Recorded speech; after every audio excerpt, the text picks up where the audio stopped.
Here in Kent is the attractive old town of Rochester, which is the proud owner of two historic landmarks, the cathedral and the castle.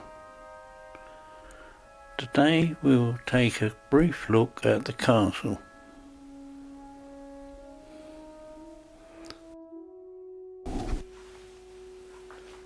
The great square keep of Rochester Castle has resisted destruction for over 800 years.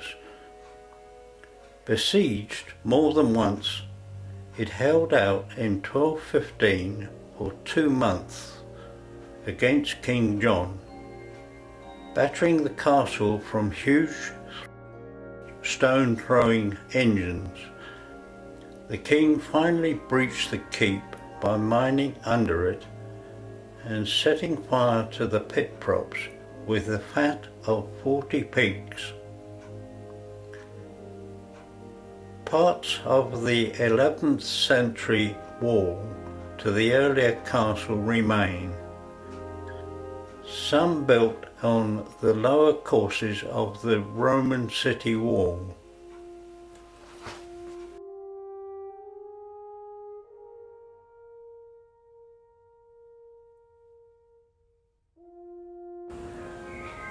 Rochester has a distinguished history to which the castle has made its own contribution.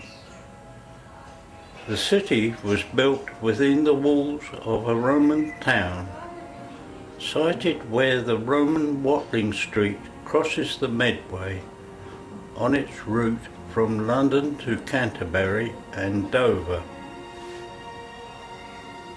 The first castle was raised here at the time of the Norman Conquest and is mentioned in Domesday Book.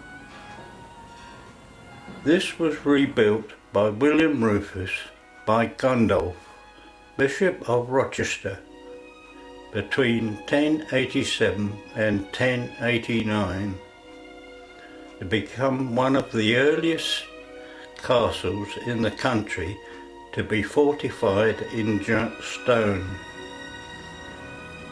To it was added in about 1127, in the reign of the next king, Henry I, the existing keep in the form of a great rectangular tower, which is among the finest and oldest in all England.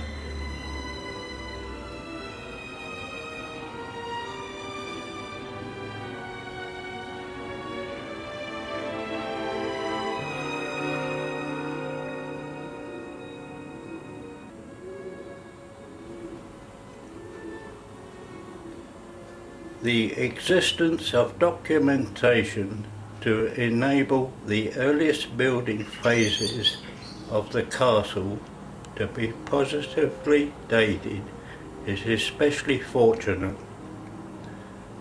The remainder of its architectural development in the medieval period is also very well recorded, as is its dramatic military history, which witnessed 3 major sieges within 2 centuries of its foundation.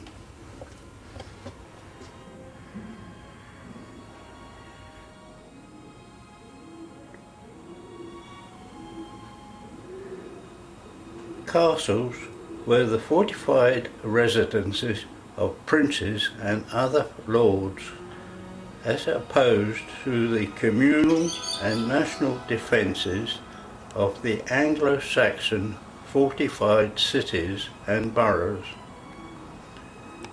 were a Norman importation into England and a principal means whereby the Norman conquest was achieved, and the Norman settlement rendered permanent. It is not surprising, therefore, that the city of Rochester received a castle at a date very soon after 1066.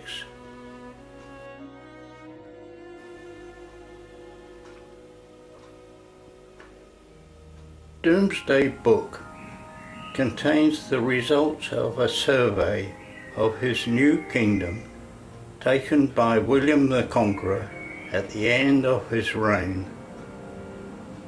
Refers to land in Aylesford, Kent, given to the Bishop of Rochester in exchange for the land upon which the castle has been built.